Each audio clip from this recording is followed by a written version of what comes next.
Good afternoon, friends. I think you will be surprised to know there are two types of milk. There is A1 milk, which is produced out of Jersey, Holstein, and there is a Indian version of the cow, which is the Desi cow, which has a hump on its back, and that cow is the source of the A2 milk. And this A2 milk is the milk which the rishis, the munis, the saints, and the greatest people of mankind ever have taken it so that their brain gets nourished and so many wonderful things happen in their life.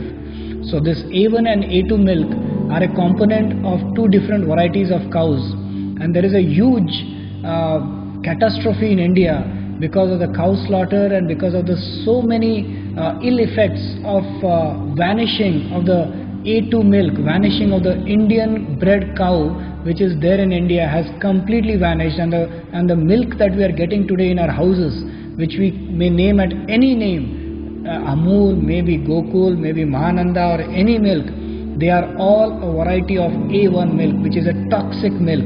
I am a cardiologist, I am practicing in Mumbai, and it makes me responsible to tell all these wonderful people watching this video to tell about what this milk is and how toxic it is for this particular human race. And it is very rightly labeled as white poison in the European countries, and still in India there are great people importing Indian cows from India and getting them to rear in New Zealand, in Australia, in Brazil.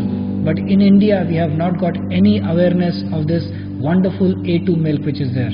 I would really like to ask if anybody knows, and I would like to just give you some details of it. I start right now. The nutritious A2 milk of Vedic cows with hump versus the milk of humpless Western cows. So A1 milk is toxic casein protein, beta cosmorphin 7, harmful peptide B7, BCM7 of A1 milk, Suryaketu nadi of Vedic cow, fragrant smelling Indian humped cow with sebum glands. A2 milk produced by humped Indian cow is good for health, while A1 milk produced by the humpless Western cow is toxic for health. An Englishman, when I was traveling, he asked that what is the best cow, which is the best milk available, and he shot up an argument saying that the Indian cow gives very less milk, whereas the A1 milk is in abundance. So I laughed at him and said that it is not a matter of the daily consumption of milk that you calculate, but it is the yearly consumption that we really have to look at. And an Indian cow milks 3 times a year, whereas a Western cow milks only once a year.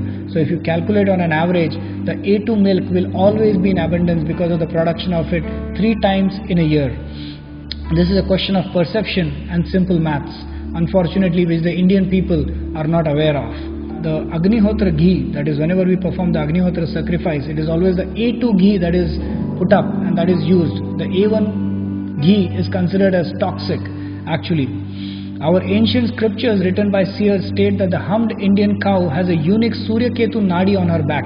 आपने देखा होगा कि एक hump जो होता है काऊ के ऊपर, वहाँ पर सूर्यकेतु नाड़ी होती है जो सूर्य की किरणों को अपने अंदर सीमित करती है. इसीलिए the cow milk, if you ever have a look at that, it is yellow in color. That's why, because of the content of the Surya, the greatness of the Surya rays which it accumulates by the Suryaketu nadi, and we drink that beautiful milk which nourishes our whole body like a mother. She nourishes us. Similarly, the gomutra of urine of a cow has good effect only if the urine is from a humped cow. The urine produced by a humpless cow is toxic. So gomutra drinking cow's urine as an elixir, vadakayal. The various problems associated with humpless cow's toxic A1 milk are, I am just citing them one by one: autism, behra hona, diabetes type 1, sudden death syndrome in infants, ulcerative colitis, cardiac problems, multiple sclerosis, mental disorders, Parkinson's, schizophrenia, obesity, arteriosclerosis, intolerance, bloating. Autistic and schizophrenic persons typically excrete large quantities of BCM7 in their urine. Man can live on A2 milk of the humped Indian cow alone. The West is now secretly engaged in smuggling our Desi cows embryos from India. The West has found out several decades ago that the A2 milk of Indian humped cows is more beneficial as it has micronutrients like cytokines and minerals which enhance the immune system, A2 beta casein protein. So there are now the single agenda of the West of converting their useless A1 cows into A2 cows. They come to India for embryos of the Punganur cows and the Vechur cows, as a result of which these cows is now almost an extinct. The ghee of Vechur cows was used in Ayurveda to produce medicines and lechems. Even today there is no mechanism to check illegal export of embryos at seaports in refrigerated containers.